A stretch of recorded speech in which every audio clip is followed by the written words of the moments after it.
You are source energy. Part of you came forth. You are exploring and expanding. You got to keep up with the expansion, or at least move in the direction of the expansion. And if you don't feel good, period. Esther said at some point along the scenario, maybe we should never ask for nice things.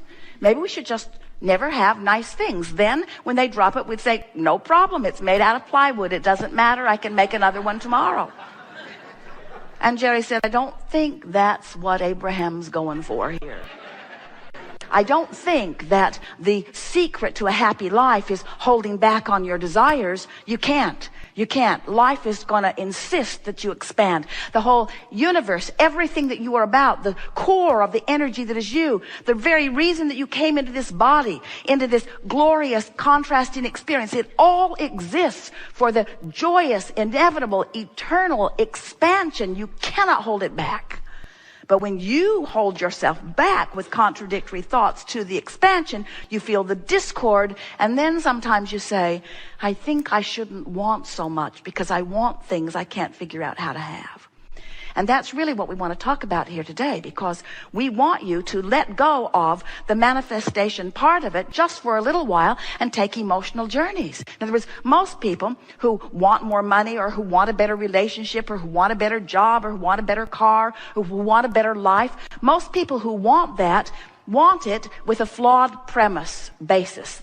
They want it because they think, what I've got doesn't please me when I observe it, so if I could create something better, then I could observe that and I would be pleased.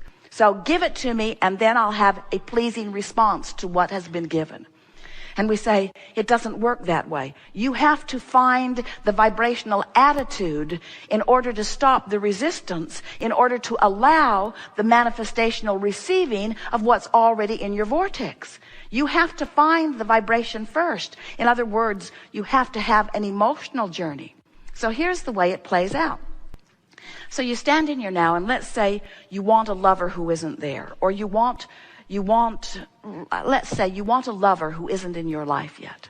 So as you notice the absence of your lover, you are facing a reality and training yourself into a vibration that defies the lover you've already put over here into your vortex.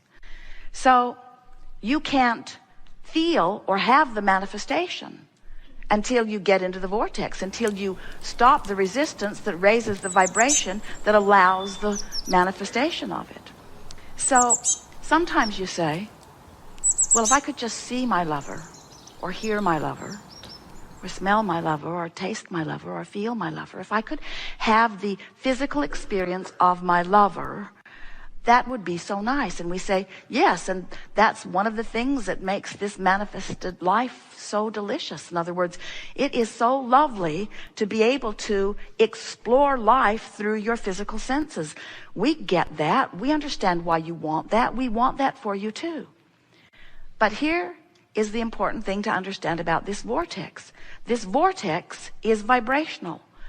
And the vortex, as you stand outside of it, is not a place that you can see yet, or hear yet, or smell yet, or taste yet, or touch yet, because it has not evolved vibrationally to the point of that revelation to you. But it has something that you can feel.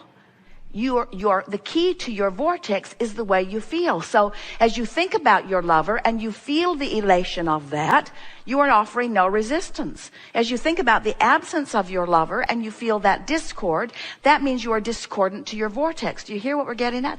In other words, the key to your vortex is the emotion. You can feel your way into your vortex. You feel your way in. You feel your way in. But if you need to see it and smell it and hear it and taste it and touch it before you allow yourself to feel better, you slow yourself way down.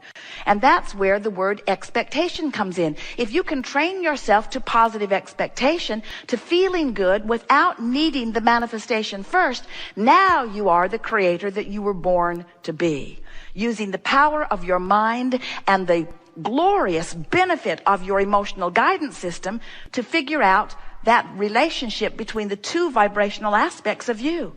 Because who you are in this vortex is a huge vibrational rhythm. And who you are in your physical body is also a vibrational rhythm. And when doubt meets desire, it doesn't meet very well, and you feel disappointment. When desire meets hope, you're right on the edge of your vortex, and the vortex will take you right in and show you something that will make a believer out of you. Now, we want you to feel this vortex, and we know, talking to physical friends who are used to seeing and hearing and smelling and tasting and touching about this vortex that you can't see and hear and smell and taste and touch, we know it borders on what you want to call fairy tales, but we've seen your other books, and you're good with fairy tales. In other words, anyone who's trying to explain the non-physical realm to physical beings is talking to you. In other words, you want to translate everything back into physical terms, and we want to help you to understand that you are the leading edge of everything that we are. You're out here as the extension of source energy.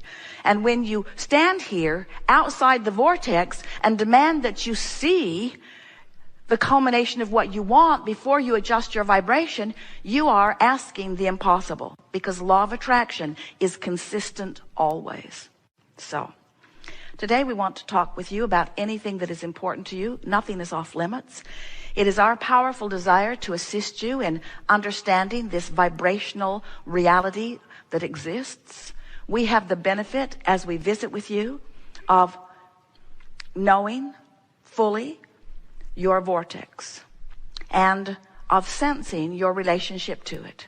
And every word that we offer you, individually or collectively, whether you're in the chair or not, we can feel who you are.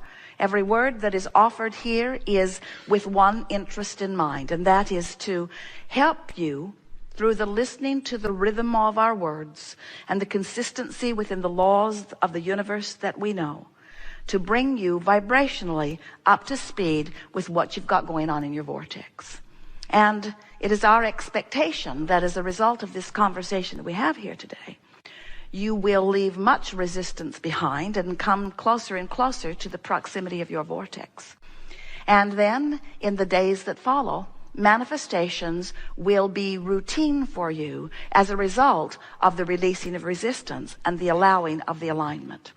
We're going to help you with your attitudinal adjustment, because your mood is everything. Your mood is everything. Your mood is your indication of your ability to allow or your ability to resist the manifesting coming about of what's already in your vortex. There's enough in there to keep you busy for 20 or 30 lifetimes. And most humans are so caught up with the reality of what is that they deprive themselves of most of what they've put into your vortex. You are different. You've come wanting to be deliberate in your creation. And all deliberate creation means is having conscious awareness of the laws of the universe and using the laws of the universe to your advantage instead of to your disadvantage.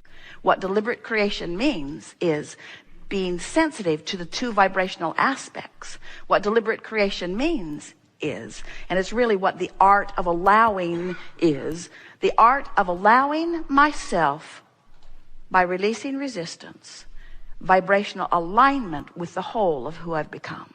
It's the coming together with you. Oh, you'll get there when you croak, but why wait?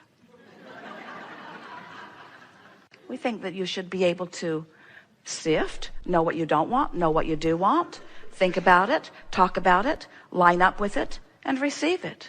And then know what you don't want, know what you do want, turn in the direction of it, think about it, teach yourself the vibration of it, let it manifest. In other words, that's the way creation works. You just have to be a more selective sifter. And you want the criteria that you're using in your sifting to be something other than fact or reality. Esther will say, but it happened, but it's real, but it's true. And we say, so what, so what, so what? That doesn't mean anything. Reality doesn't mean diddly squat. It's just the bouncing off place to the life you're really living. Do you get that? Haven't you already found out that the things you are creating, once they manifest, you're onto something more? Esther said to Jerry, I sure would like that beautiful new car. Why don't you buy that for me? It would make me happy for the afternoon. And that's about right, isn't it? Because while you still can enjoy and appreciate, where you really, what gets your juices flowing is the expansion and the alignment, and the expansion and the alignment, and the expansion and the alignment.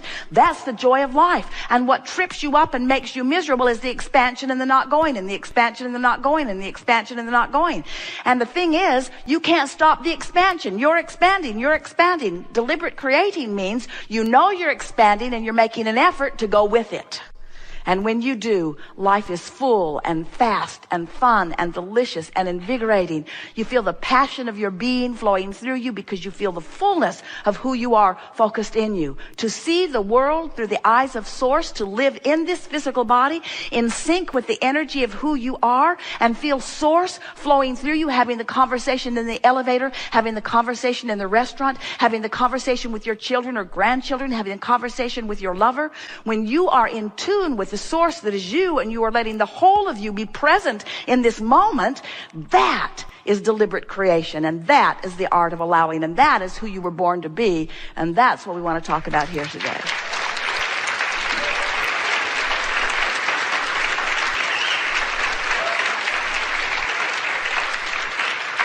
So, what do you want to talk about?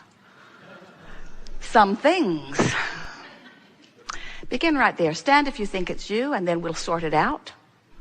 Glasses on your forehead, you are the one. She's going to put that right in the right spot for you.